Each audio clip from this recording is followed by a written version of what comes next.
Budget सत्र से जुड़ी तमाम बातें आगे भी करेंगे, लेकिन इस बीच एक बड़ी खबर रांची से आ रही है। ईडी ने मनी लॉन्ड्रिंग मामले में शिकायत दर्ज की है। ईडी के विशेष अदालत में टीपीसी के 3 उग्रवादियों और 3 फर्म के खिलाफ शिकायत दर्ज की गई। 3 उग्रवादियों के खिलाफ की हुई है। मगध आम्रपाली कोल ब्लॉक के ट्रांसपोर्ट और ठेकेदारों से वसूलते हैं लेवी। विनोद कुमार गंजू और उनकी फर्म भोक्ता कंस्ट्रक्शंस को बनाया गया अभियुक्त। प्रदीप राम और उनकी फर्म प्रदीप ट्रेडर्स भी बनाए गए अभियुक्त।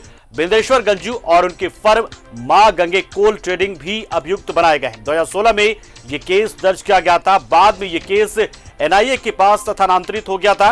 टीपीसी उग्रवादियों और उनके फर्म की संपत्ति 2019 में जब्त की गई थी। उनकी लगभग 2 करोड़ की चल संपत्ति भी जब्त कर ली गई है।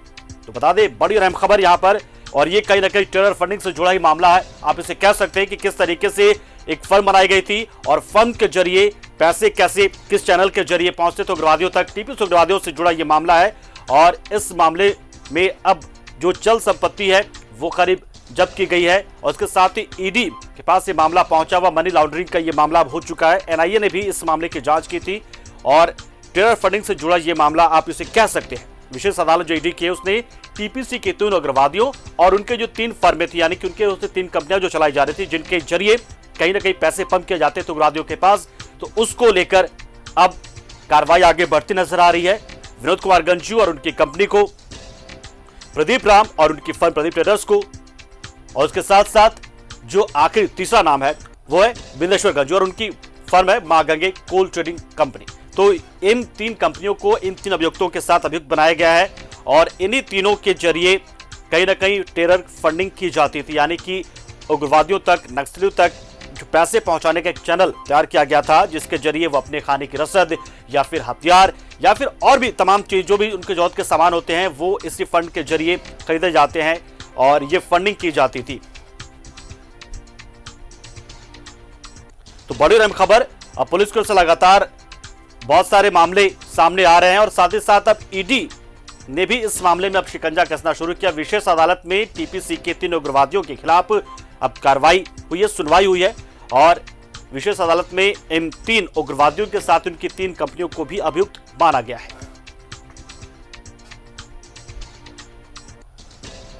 तो जो मामले हैं लगातार तेज किए जा रहे हैं। एक तरफ सुरक्षा बल है तो दूसरी तरफ एनआईए भी है और ऐसी मामला ईडी से भी जुड़ गया है।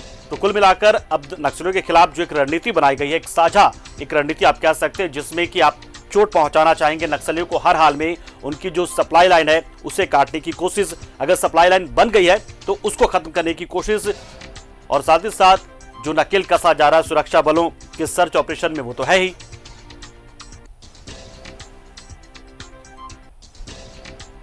तो बता दें आपको कि बड़ी और अहम खबर इस वक्त आप देख पा रहे हैं न्यूज़ 11 भारत पर। टेरर फंडिंग से जुड़ा यह मामला आप इसे कह सकते हो। 2016 में यह केस दर्ज किया गया था। बाद में यह केस एनआईए के पास भी स्थानांतरित किया गया था और इसके बाद छानबीन की गई और बहुत सारे दस्तावेज खंगाले गए। उसके बाद पाया गया कि टीपीसी उग्रवादियों और उनकी फर्म की संपत्ति जो है उसको जब्त किया गया था इसी दौरान, और लगभग 2 करोड़ की चल संपत्ति जब्त किए जाने की बात इसमें सामने आई। और ईडी ने अब मनी लॉन्ड्रिंग के तहत इस मामले की शिकायत जो है वो दर्ज की थी। ईडी के विशेष अदालत में टीपीसी के 3 उग्रवादियों और 3 फर्म के खिलाफ यह शिकायत पहुंची और इस पर सुनवाई हुई। 3 उग्रवादियों ने मगध आम्रपाली कोल ब्लॉक के ट्रांसपोर्ट और जो उठाव होता है कोल का, उसमें कहीं ना कहीं वो इन्वॉल्व थे। विनोद कुमार गंजू और उनकी फर्म, उसी तरह से प्रदीप राम और उनकी फर्म